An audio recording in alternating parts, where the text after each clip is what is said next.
Hi sir, welcome to our theatres. ఇది మనం చూస్తున్నది 18 ఫీట్ల మట్టి రోడ్ అండి. ఇది మట్టి రోడ్డుకి ఆనుకొని ఒక 20 గుంటల భూమి వచ్చిందండి. ఇదేనండి ఆ ల్యాండ్, 20 గుంటలండి. ఫేసింగ్ మట్టి రోడ్డు ఫేసింగ్ తోటి అన్నట్టు పని ఉంటుందండి. 20 గుంటలు ప్రస్తుతం రైతు దగ్గర ఉంది. వెస్ట్ ఫేసింగ్లో ఉందండి ఇది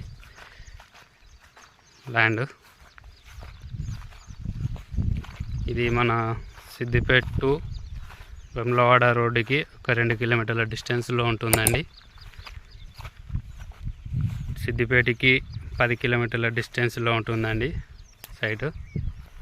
20 గుంటల సైట్ అండి. రోడ్ ఫేసింగే ఉంటుంది, మట్టి రోడ్ ఫేసింగ్ కనిపించేది. రైతు దగ్గర ఉందండి ప్రస్తుతం. రెడ్ సాయిల్ అండి, గుడ్డం అండి. ఆ ఒడ్డు కనిపిస్తుంది కదండి, ఆ ఒడ్డు నుంచి ఇలా వచ్చి ఇట్లా వస్తుందండి. ఇది తవ్వ అండి. ఈ సైట్లకి కనిపించే ర్యాంపు తవ్వ అండి.